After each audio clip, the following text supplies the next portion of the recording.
Como tratamos obesidade em pessoas idosas? Será que da mesma maneira que a gente trata adultos? Quais as consequências? Quais os maiores cuidados? E mais do que isso, quais os melhores programas de exercício que a gente deve aplicar com pessoas dessa faixa etária?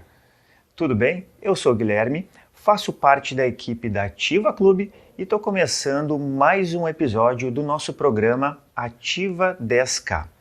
No programa de hoje, vou falar um pouquinho mais sobre a obesidade relacionada com o público idoso, que é aquele nosso público-alvo aqui no programa Ativa 10K. E eu vou responder a seguinte pergunta: quais os melhores programas de exercício para aplicar com o aluno idoso que é obeso? Quais os melhores exercícios, as combinações? Bom, antes de responder essa pergunta e ir direto ao ponto, vamos falar um pouquinho sobre a definição de obesidade. A obesidade é considerada uma doença crônica. É um acúmulo excessivo de gordura nos tecidos adiposos. E ela é um fator de risco para o aparecimento precoce de muitas outras doenças.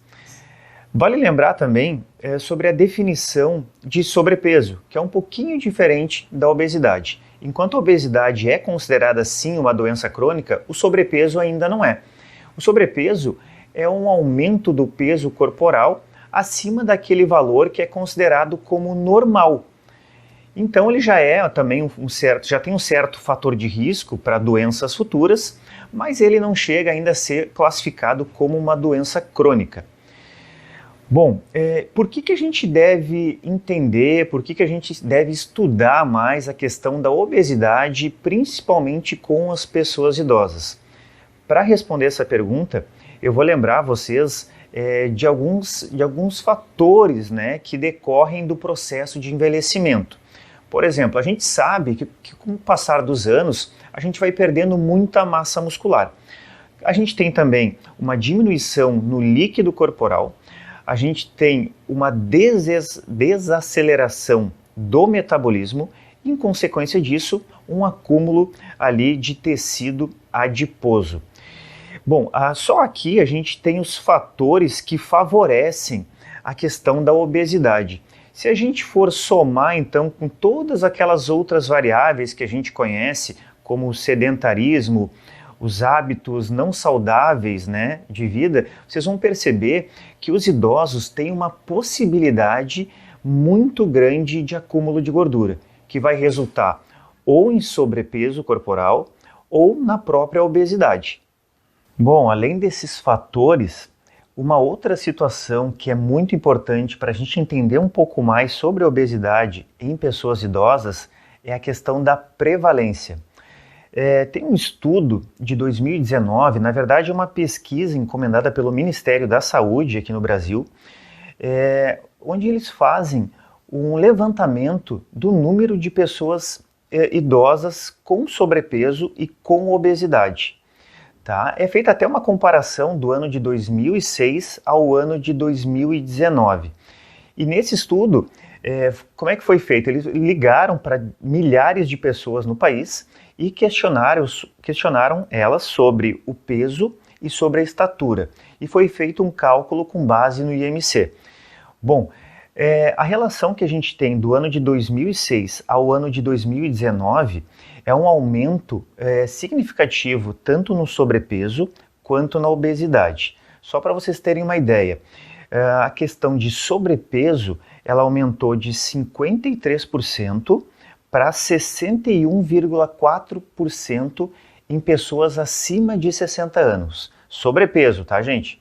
Agora, questão de obesidade, já classificado, né, como doença crônica, teve um aumento de 16% para 23% nesse período de 2006 até 2019. Bom, mas e como é que a gente pode classificar? Como é que a gente consegue avaliar, então, e dizer se um aluno nosso tem sobrepeso, se ele está dentro de uma faixa considerada normal ou se ele tem obesidade? Tá? Um dos principais meios para a gente verificar a questão de obesidade é através do IMC, como eu falei ali em relação à pesquisa. né? Vamos lembrar que o IMC é o índice de massa corporal e ele faz uma relação do peso com a estatura. E aí ele classifica se a pessoa está abaixo do peso em relação à estatura que ela tem, se ela está dentro do que é considerado normal, se ela tem sobrepeso ou se ela tem obesidade. É bom destacar aqui que a classificação do IMC para pessoas idosas é bem diferente da classificação para pessoas adultas. Para idosos, por exemplo, o resultado abaixo de 22, e aí eu digo o resultado quando a gente tem o resultado dessa equação do peso com a estatura. Se dá abaixo de 22, é considerada uma pessoa com baixo peso. Agora, de 22 a 27 são considerados valores normais para aquela estatura, certo? E acima de 27 é considerado já questões de sobrepeso, tá? Enquanto em adulto, a gente tem uma classificação que vai de 25 a 29, o sobrepeso, e acima de 30 é considerado obesidade. Uma outra maneira que a gente encontra para avaliar aí, a questão de obesidade dos nossos alunos é através dos percentuais de gordura, né? Hoje em dia a gente tem diversos meios para encontrar, né, a composição corporal, o percentual de gordura dos alunos, e o meio mais tradicional que a gente utiliza são as dobras cutâneas, tá? Então, independente do protocolo que a gente vai utilizar, obviamente que tem uns que são mais voltados para o público idoso, mas uma das maneiras da gente avaliar a obesidade, né, e o percentual de gordura do nosso aluno é através aí do cálculo de dobras. Ainda temos um terceiro meio que é bem eficiente, que é a avaliação da cintura, a circunferência da cintura. E aí existe uma classificação padrão também, onde é considerado questões de obesidade quando o homem apresenta mais de 102 centímetros e a mulher mais de 88 centímetros de circunferência na cintura. Pois bem, a gente sabendo de todos esses detalhes, e aí a gente começa a perguntar, como é que a gente faz para alterar esse quadro? Isso a gente sabe, né? Todo mundo sabe que para mudar toda essa questão de obesidade, de risco de sobrepeso, a gente tem que ter uma mudança de hábitos, né, na nossa rotina. Mas vocês já experimentaram mudar a rotina e mudar os hábitos de uma pessoa idosa? Olha, a gente que lida com exercício, a gente sabe que é difícil mudar o treino de um aluno idoso, porque quando eles se acostumam com uma coisa, dificilmente eles querem mudar. Mas isso é necessário, e aí vai realmente do estímulo que nós profissionais temos que passar para eles. Bom, o que a teoria diz em relação a pessoas idosas com obesidade? Quais são as recomendações da Organização Mundial da Saúde? Elas são um pouquinho mais intensas, vamos dizer assim, em relação a uma pessoa considerada normal, uma pessoa idosa normal. Então as recomendações é de 200 a 300 minutos de exercício por semana, tá? Numa ideia, obviamente, de progressão gradual. É também recomendado um gasto calórico maior que 2.000 quilocalorias por semana também. Uma recomendação de 5 vezes no mínimo por semana de exercício em sessões de 30 a 90 minutos e dando ênfase, dando prioridade a grupos musculares maiores. Quanto mais grupos musculares envolvidos, maior é esse gasto calórico. Bom, a gente sabe muito aí da teoria agora, mas a gente tem algumas dificuldades, né? Principalmente com o aluno idoso, que é a adesão a um programa de exercício e, mais do que isso, é a persistência, né? É a motivação. E muitas das vezes eles não estão acostumados com a atividade, ou eles não têm o hábito de estar se exercitando. Então a gente tem essa dificuldade, né, de trabalhar com o público idoso, né? Além disso, muitos se sentem envergonhados, né, não se sentem confortáveis num ambiente que tem pessoas mais jovens, né, eles se sentem mais incomodados com essa situação, tá? Qual é a sugestão que a gente traz, tá, em relação a isso? Uma delas é fazer algum tipo de trabalho em grupo, né, que ele possa trazer daqui a pouco um conhecido ou ter pessoas também que estão na mesma situação que ele, de procurar fazer atividades que sejam um pouco mais prazerosas para esses alunos. Então, por exemplo, a gente vai trabalhar com um aluno que durante a vida adulta, adolescência dele, ele jogou basquete, por exemplo, tá? Então, no nosso treino, se a gente for atender ele em academia, por exemplo, a gente pode usar exercícios que façam ele lembrar dessa atividade que ele praticava na vida adulta. Põe elementos do basquete no meio de um treinamento funcional, por exemplo. Né? É uma situação também que pode motivar um pouco mais esse aluno, tá, a aderir ao programa, né? E com isso ter uma persistência. É isso que a gente precisa, né? Precisa que ele tenha um comprometimento maior em relação ao tempo que ele vai estar nesse programa de exercícios. Bom, uma outra situação que é bem importante também para o profissional de educação física é mostrar os benefícios que aquele programa ou aquela atividade, aquele exercício que o idoso esteja fazendo vai trazer para ele.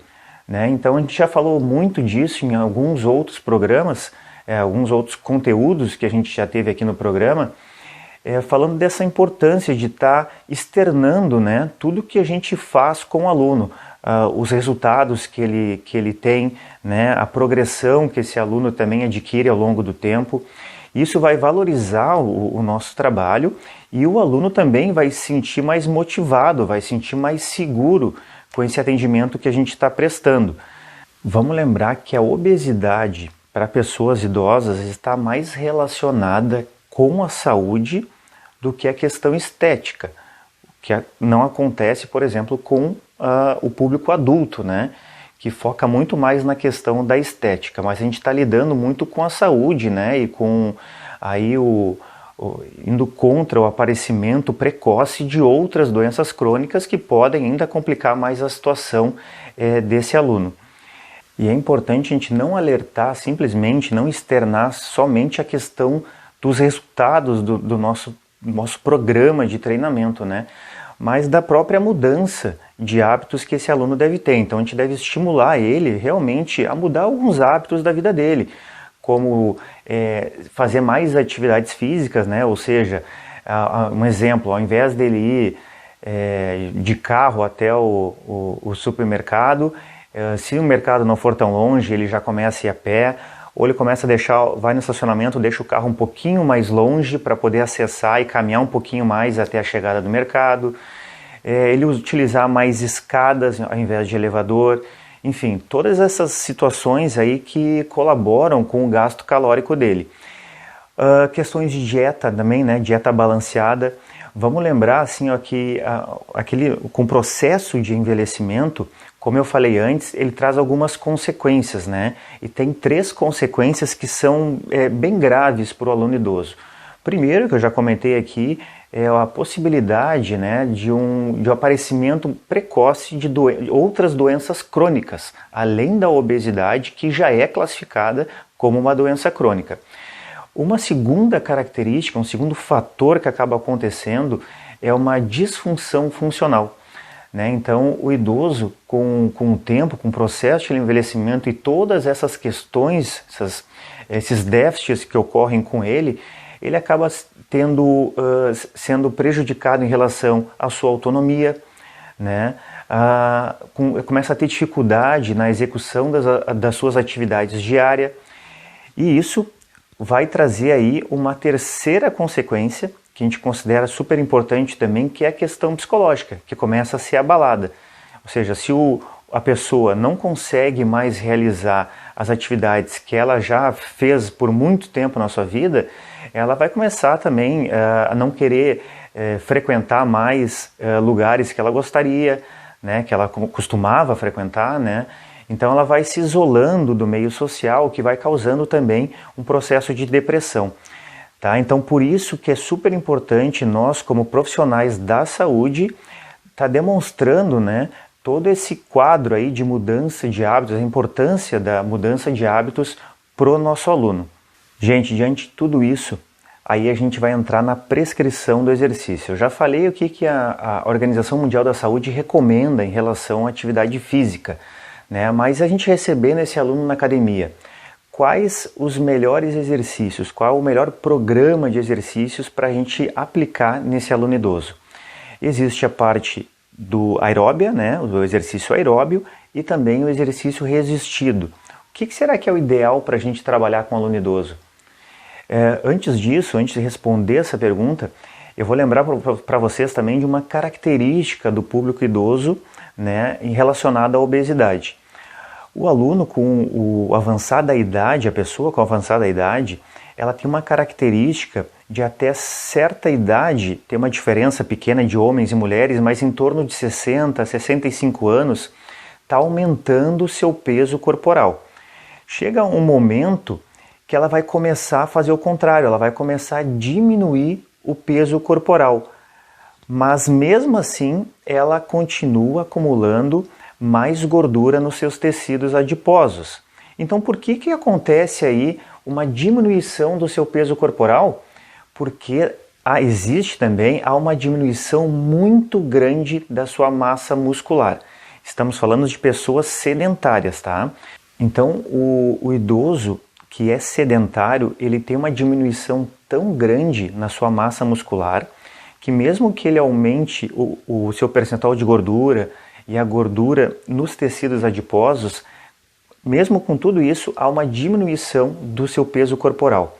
Então agora a gente começa a pensar um pouquinho melhor na questão da prescrição do exercício. Mas será que eu faço exercício aeróbio ou eu faço exercício resistido? Será que dá para fazer uma combinação dos dois? O que seria melhor? Bom, se a gente for pensar nessa característica, nessa peculiaridade, né, da população idosa em relação à perda de massa muscular, obviamente que a gente tem que pensar aí num aumento ou numa manutenção de massa muscular, né? Porque se o idoso acabar perdendo muito peso, consequentemente ele vai estar perdendo ainda mais massa magra e vai ter assim uma fragilidade muito maior. E assim começam outros riscos, né, da fragilidade, como quedas, como fraturas, né? Uma outra característica aí do idoso com obesidade, com sobrepeso, é a questão articular, que é muito sobrecarregada em função do peso corporal que esse aluno tem. Então, mais aí um fator aí que justifica a gente utilizar o treinamento resistido como uma alternativa também ao treino com o idoso obeso. E, obviamente, quando a gente pensa em gasto calórico, o treino aeróbio ele deve estar presente nessa programação de treinos. Só um cuidado que a gente deve ter em relação ao nível de classificação funcional dessa pessoa que a gente está atendendo.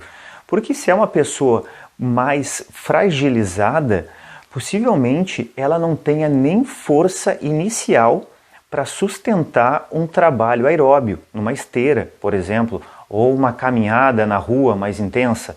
Então, provavelmente a gente tenha que fazer um trabalho de fortalecimento muscular inicial para depois a gente poder trabalhar mais a questão aeróbia.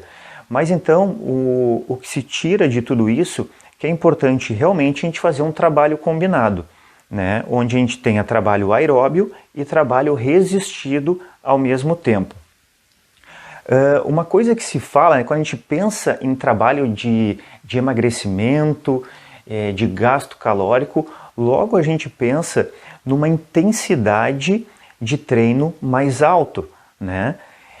Tanto que hoje em dia tem várias modalidades que elevam muito a frequência cardíaca e mantêm o metabolismo acelerado por muito mais tempo. São os casos do HIIT, do CrossFit, mas daí a gente vai pensar, será que o aluno idoso que eu estou recebendo, ele tem condições de trabalhar com uma intensidade mais alta? É muito difícil, né? Claro que tem a classificação de idosos que são ligados à elite física, que já foram atletas, então eles têm até uma certa facilidade em trabalhar com uma intensidade maior. Mas, na maioria dos casos, isso não acontece. Então, por isso que é recomendado pela Organização Mundial da Saúde, a gente dá uma ênfase no volume.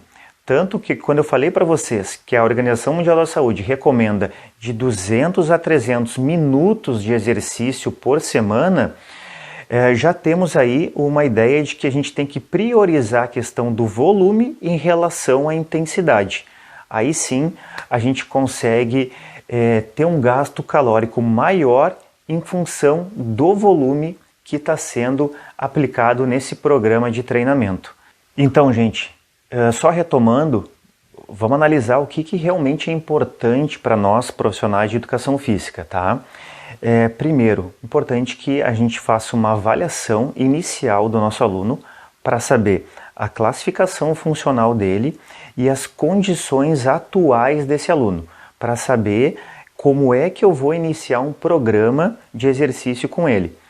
Lembrando que o recomendado, então, é que a gente faça um trabalho combinado, mas dependendo da classificação e da condição atual do meu aluno, é que eu vou definir se eu devo fazer um trabalho aeróbio, se eu devo fazer um trabalho resistido ou se eu devo fazer um trabalho combinado, tá? E eu também vou aí decidir qual a intensidade que eu vou conseguir trabalhar com esse meu aluno, tá? É bom salientar para ele também sobre a questão de hábitos saudáveis, né? O que vai influenciar positivamente na vida dele, para ele melhorar essa questão do sobrepeso, da obesidade, tá? E vamos dar uma ênfase maior na questão do volume em relação à intensidade.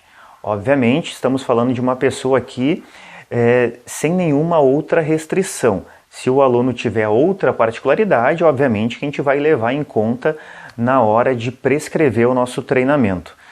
De qualquer maneira, super importante então a gente ter todas essas informações para o aluno, porque vai agregar muito para a gente e a gente vai conseguir também passar para ele uma prescrição de treino mais eficaz e mais direcionada, mais segura para esse aluno e evitar que ele tenha qualquer outro tipo de problema, né? Sendo que a obesidade já é um problema bem sério para ele. Certo, pessoal? Essas eram informações que eu tinha para trazer hoje, né? Fiquem à vontade aí para dar sugestões para a gente, para fazer comentários, tá? E continuem assistindo aí os nossos conteúdos na página da Ativa Clube. Espero vocês numa próxima. Um abraço.